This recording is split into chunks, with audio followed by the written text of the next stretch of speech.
Upon arriving in Virginia, where exactly in Virginia did you touch down? Was it Newport News that you first? Nah. Well, most people know me from Virginia Beach. Okay. But if you want to be technical, the first place I touched down was in Chesapeake. Okay. Because my stepfather was in the military. And we were moving into Navy housing. And they had a Navy housing in Virginia Beach called Carper. Okay. But I guess we were like on the waiting list, so we had to wait for the house to come available. So we lived, my auntie and uncle, my cousin Rick, who from Baltimore, who used to live in Long Beach and San Diego in the early 80s in California. When we moved to Virginia, they were living in Chesapeake and Camelot, a place called Camelot, off of George Washington Highway. Right next door to Cavalier Manor. It was on the borderline of Chesapeake and Portsmouth. Yeah, so we actually stayed with them at Camelot in Chesapeake until our house got ready in Virginia Beach, the Navy house in Carper, which was in a community known as Green Run. One of the first person I met in junior high school, you know, when you mama take you to the school and she enrolling me, you know what I'm saying? And people see this new kid, everybody like, who is this? One of the first person I met, I went to school, it was Timbaland, the producer. Timbaland made this smiling beat that I wanted so bad.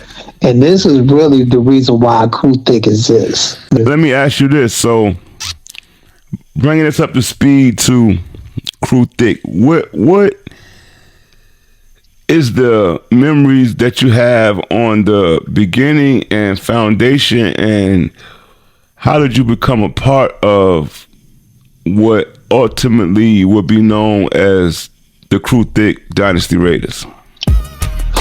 Well, at the time, just being in the streets with me and my cousin Kelsey, we connect with, on the peninsula, we connect with Samuel L. Jackson. Samuel Jackson, the actor? Nah.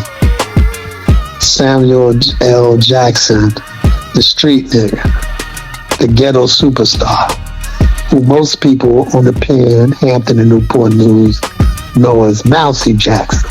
Okay. Or Mousy. Okay, Mousy. Just Mousy back then. Mousy started CRU THIK. Okay. Now, we was in the streets, but Mousy, he was all connected. Like, we used to get in clubs, we used to get in arenas, shows, backstage. We was everywhere. You know what I'm saying? Like I said, I was 15 going on 16. I'm getting in 21 and up clubs.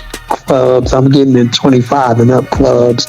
You know, we concerts at the Hampton Coliseum, at motherfucking the Norfolk Scope, you know what I'm saying, Harlem Nights, Inner Circle, like, we everywhere, and we just getting in. We you know, Mousy was powerful with connections, and he put me on the phone with Chris Lighty, nigga, before he was Chris Lighty, nigga, when he was just the Violators, when they was a gang, when they was the muscle for Red Alert, when they was just the street thug niggas, you know what I'm saying? This is in the late 80s, you know what I'm saying? And the Tribe Called Quest and the Jungle Brothers and all them niggas. You know what I'm saying? Mousy had the motherfucking chicken video of Organized Confusion, who most people know, Pharaoh Monch, like 2 years before the shit came out. You feel me? VHS tape.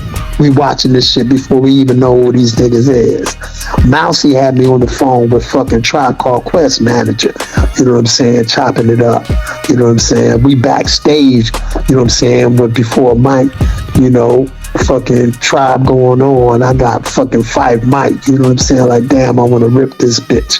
You know what I'm saying? But humbly giving it to, like, Mousy was the nigga. So he was the nigga. He had a lot of pull and connect as far as clubs and also the industry, music industry already, but also he was the nigga in the streets. He was tough in the streets as well. You feel me? But it was a particular night when I got on stage and performed at Harlem Nights with Organized Confusion and motherfucking OC, before these niggas really even came out, but Mousy never knew I rapped. You know what I'm saying? We were just in the streets. We were just all over the cities, you know what I'm saying, over the Tidewater area. So after he was like, yo, nigga, you crazy, bitch, you ain't rapper. You know, he going crazy. He was like, yo. You know what I'm saying? So the next day, this nigga was like, yo, he called, he was like, yo, I want to put you with my nigga Plex. He's a DJ. Is that the same Plex that produced 40 Bars for Allen Iverson? Correct.